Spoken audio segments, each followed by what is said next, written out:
and the woman had asked Remko to follow, and he had. He would have followed Carrington anywhere. He still would. She placed her hand on his shoulder, shaking him from his thoughts. There was no time for thinking. They had to move. He caught her eye for a brief moment, and her expression made him sick.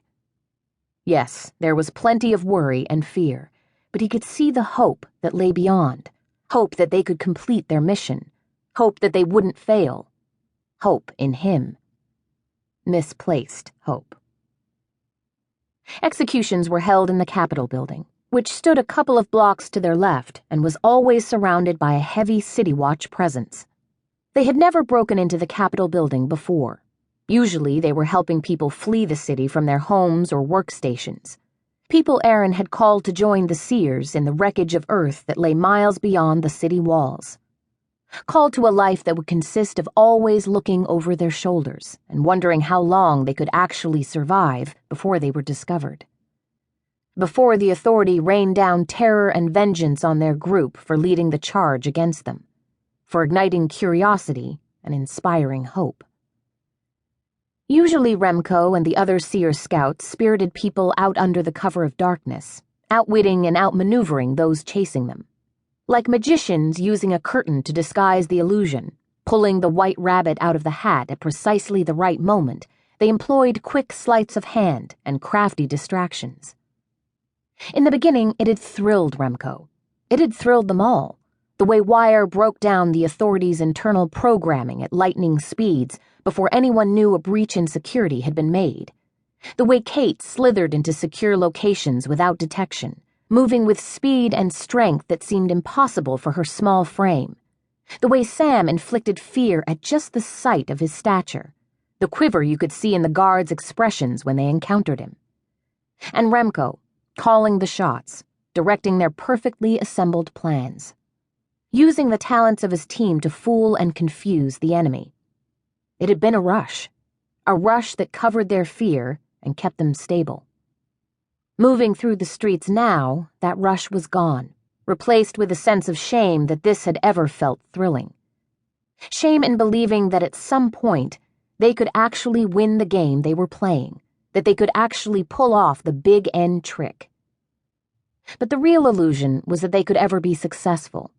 Behind the curtain, the Authority was pulling all the strings. The rest of them were still just puppets, convinced for a brief moment that they could be real boys and girls. Remko clenched his molars and reset his focus. He could see the grand Capitol building through the clouds ahead. As suspected, the streets were nearly empty, but the team still clung to the dark alleyways and moved like shadows toward their destination. A loud mechanical grind echoed around them and sent a shiver through the ground beneath them. Remko knew the sound. They all did.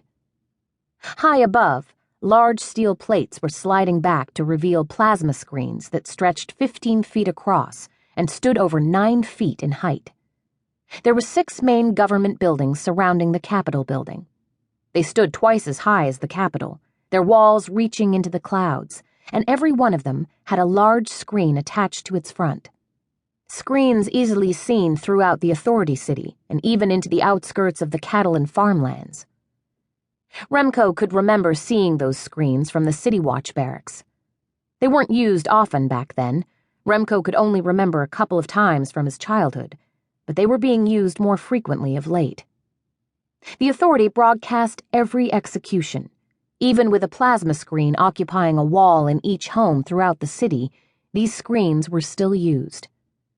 It was an extra twist of cruelty, another reminder that the Seers were losing. The revealing of the screens meant Remko's time was up. He increased his speed, and the others followed. The plan was to drop into an old water main that was out of commission and traverse its length under the Capitol building and up through an unused service entrance that would pop them out on the eastern side of the structure. The execution room was on the 2nd floor. Wire knew the guards' rotation schedules, so maneuvering through the side hallways and up an ancient staircase would be all about timing. From there, it would be a combination of software and electrical distractions so that they could slide into the room, obtain the objective,